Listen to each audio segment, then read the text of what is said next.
बिस्मिल्लाहिर्रहमानिर्रहीम। हम आज के व्लॉग में बात करेंगे कि पाकिस्तान तहरीक इंसाफ के लिए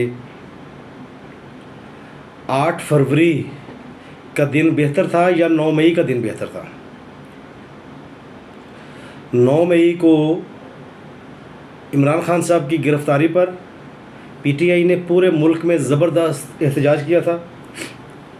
कैंट एरियाज़ में तोड़ फोड़ की थी और जो फ़ौजी इंस्टॉलेशंस हैं उन पर हमले वगैरह किए थे, क्योंकि पीटीआई के वर्कर्स ये समझते हैं कि फ़ौज उनके ख़िलाफ़ थी। दूसरी तरफ अगर हम देखें कि जिन लोगों ने 9 मई किया था पीटीआई के वर्कर्स ने, ये बात तो आप सोचें ही ना कि ये पीटीआई का काम नहीं था, ये पीटीआई के वर्कर्स ने ही किया था। इसको आप कहना कि जनाब ये फ़ौज ने ख़ुद करवाया था, एजेंसियों ने ख़ुद करवाया था, ये नहायत नामाकूल बात है। या ये कहना कि जनाब आप हमें सीसीटीवी फुटेज दिखाएं। भाई सीसीटीवी फुटेज रियासत हमेशा अपने फ़ायदे के लिए इस्तेमाल करती है। आपको याद होगा कि जिस वक्त इमरान खान साहब ने पार्लियामेंट पर कब्ज़ा करने की कोशिश की थी, पीटीवी पर कब्ज़ा कर लिया था, तो उसकी फ़ुटेज मौजूद है, सीसीटीवी फुटेज मौजूद है। लेकिन इमरान खान साहब को उन केसेस में सज़ा नहीं हुई। उनकी फुटेज मौजूद है ना, सब लोग जानते हैं, लेकिन फिर भी इमरान खान साहब को सज़ा नहीं हुई, क्योंकि एजेंसियां उनके साथ थी। जब एजेंसियां उनके साथ नहीं थी तो फिर अब दोबारा डिमांड करना कि आप हमें 9 मई के वाक़यात की सीसीटीवी फुटेज दिखाएं, ये गलत है। रियासत को ज़रूरत नहीं है कि आपको सीसीटीवी फुटेज दिखाएं। रियासत ने जब आपको खुली छूट दी थी, आपने उस वक्त कर लिया, रियासत ने आपको सज़ा नहीं दी। लेकिन जब रियासत आपके ख़िलाफ़ हुई, ना रियासत को ज़रूरत है सीसीटीवी फुटेज की, ना ही उसको ये ज़रूरत है कि वो आपको दिखाए या आपकी तसल्ली करवाए। उसने आपको सज़ा दे दी है, रियासत ने आपको सज़ा दे दी है।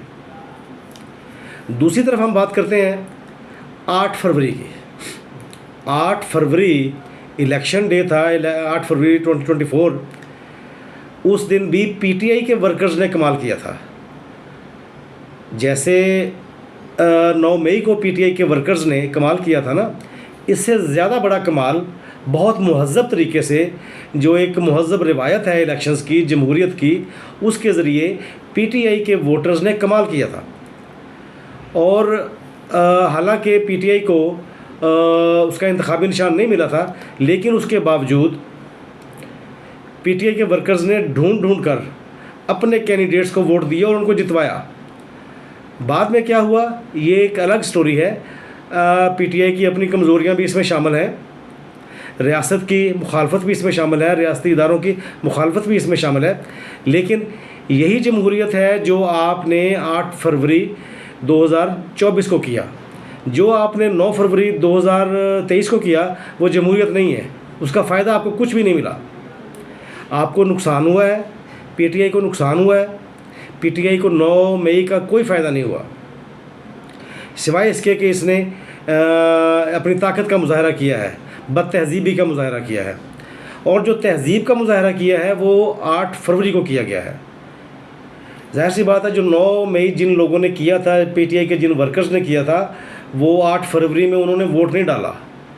अब ये दोनों जो लोग हैं जिन्होंने 9 मई किया और जिन्होंने 8 फरवरी किया, इन दोनों की सोच में, इन दोनों की तहज़ीब में, इन दोनों के रख रखाव में ज़मीन आसमान का फ़र्क है।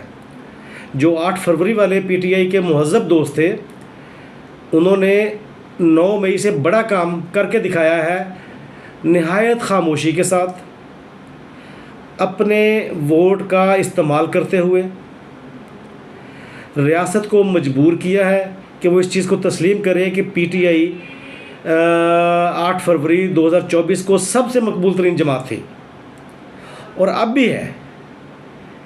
लेकिन क्योंकि हम बात कर रहे हैं सिर्फ़ और सिर्फ 8 फरवरी और 9 मई के हवाले से, तो हम अपने व्लॉग को उसी हद तक महदूद रखेंगे कि जनाब किस तरीके से और किस चीज़ का असर, किस चीज़ का इम्पेक्ट सोसाइटी पर बेहतर है। जमहूरियत बेसिकली रिप्लेसमेंट का नाम है। रिप्लेसमेंट किस चीज़ की है कि अगर आपको एक हुक्मरान पसंद नहीं आता तो आप दूसरे को ले आएँ। यही जमहूरी अमल हमारी पार्लियामेंट में भी मौजूद है। इमरान खान साहब के ख़िलाफ़ जो तहरीक अदम एतमाद पेश की गई, उसमें पार्लियामेंट की अक्सरियत ने इमरान खान साहब की वज़ारत उज़्मा पर अदम एतमाद का इजहार कर दिया। अगर आप उसको नहीं मानेंगे, अगर आप उस जमहूरी और आइनी तब्दीली को नहीं मानेंगे, चाहे वो पीटीआई के वर्कर्स हों या कोई और हो, तो फिर अवाम भी, जो आपके मुखालिफ हैं या जो रियासती इदारे हैं, वो भी 8 फरवरी को तस्लीम नहीं करेंगे। हालांकि जो 10 अप्रैल 2022 को हुआ, प्राइम मिनिस्टर इमरान खान के ख़िलाफ़ जो अदम एतमाद की तहरीक थी वो पास हुई, वो एक जमहूरी और आइनी अमल था। उसको आप गलत नहीं कह सकते, किसी भी तरीके से गलत नहीं कह सकते। अगर वोटों की गिनती ही मेयार है तो फिर आप उस चीज़ को गलत नहीं कह सकते, क्योंकि अगर आप उसको गलत कहेंगे तो फिर वोटों की जो गिनती 8 फरवरी को आपने, पीटीआई के वर्कर्स ने जो कमाल किया है, फिर बाकी लोग भी उसको तस्लीम नहीं करेंगे।